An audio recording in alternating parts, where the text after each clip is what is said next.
আসসালামু আলাইকুম এভরিওয়ান, কেমন আছেন সবাই? আশা করি সবাই ভালো আছেন। তো আজ আমরা যাচ্ছি, আমার বাবু হঠাৎ একটু অসুস্থ হয়ে পড়লো, তাই ওকে একটু ডক্টরের কাছে নিয়ে যাচ্ছি। তো আমাদের গাড়ি চলে আসছিল, আমরা গাড়িতে করে রওনা দিচ্ছি। তো দেখুন, যেতে যেতে আপনাদের রাস্তার আশেপাশে সব কিছুই দেখাচ্ছিলাম। আর আমার বাবু ওর মামার সাথে কীভাবে বসে আছে, ও কিছুতেই আমার কাছে আসছিল না। ও মামা কোথাও গেলেও মামার সাথেই থাকে।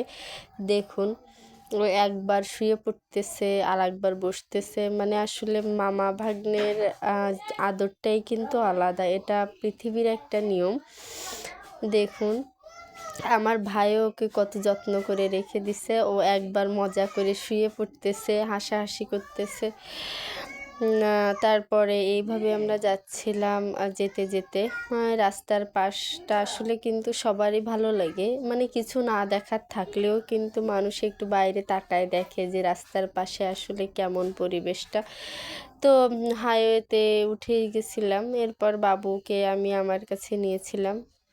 তারপরে হচ্ছে, মানে বোঝেন তো, ছোট আমার ভাই তো ছোট, ওর কাছে তো আসলে ওইভাবে রাখা যায় না। ও আবার ওর কাছে যেতে চাচ্ছিল, তো আবার একটু বসলো। আর এটা হচ্ছে রূপসা ব্রিজ, আপনারা হয়তো অনেকেই চেনেন, যারা গেছেন তারা তো অবশ্যই এই ব্রিজটা চেনেন। এই ব্রিজে আসলে বিকালে বা সন্ধ্যা টাইমে অনেকে আসে ঘুরতে, মানে তখন পরিবেশটা বেশ ভালোই থাকে। তারপর ওর আব্বুর সাথে ওর অনেক দিন পর দেখা, মানে ওর আব্বু ও একটু মানে দূরেই আর কি একটা জায়গায় দাঁড়িয়েছিল, আমাদের সাথে বাবুর সাথে যাবে তাই।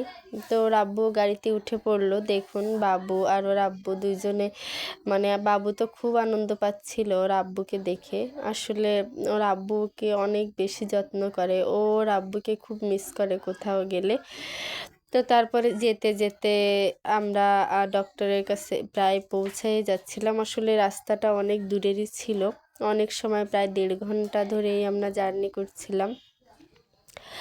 তারপর হচ্ছে আমরা প্রায় মানে কাছাকাছি পৌঁছে যাচ্ছিলাম। তো তারপর আমরা এই যে আবার বাসায় চলে আসলাম। এসে দেখি আমার আম্মু আমার অনেক দিনের পছন্দ যে বেত গাছ, এটা মানে বেতাং বলে, এটা ভর্তা। তো আমার আম্মু খুঁজে রেখেছিল, এটা সুন্দর করে কেটে ধুয়ে, মানে কেটে পরিষ্কার করে, এটা একটু লালচে টাইপের হয়ে যায় ভালো করে। তারপরে যেটা আমার আম্মু সুন্দর করে ধুয়ে এটা বেঁধে নিচ্ছিল, মানে ভর্তা করার জন্য। আমার তো খুবই পছন্দের, আমি ছোটোবেলায় একবার খেয়েছি।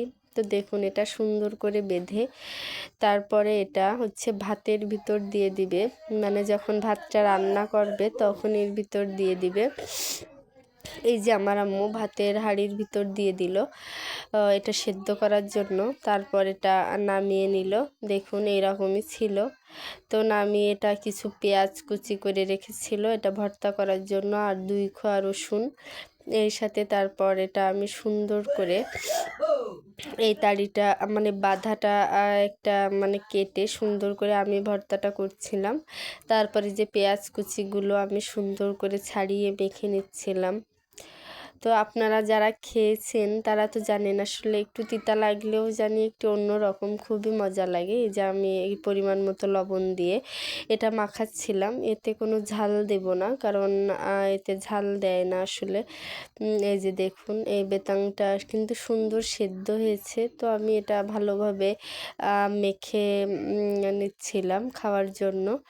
তারপরে যে পরিমাণ মতো আমি হচ্ছে এর ভিতরে সরিষার তেল দিয়ে দিব। যে কোনো ভর্তাতে আসলে তেলটা না দিলেই যেন ভালো হয় না, তেলটা দিলেই ভর্তাটা মজা চলে আসে।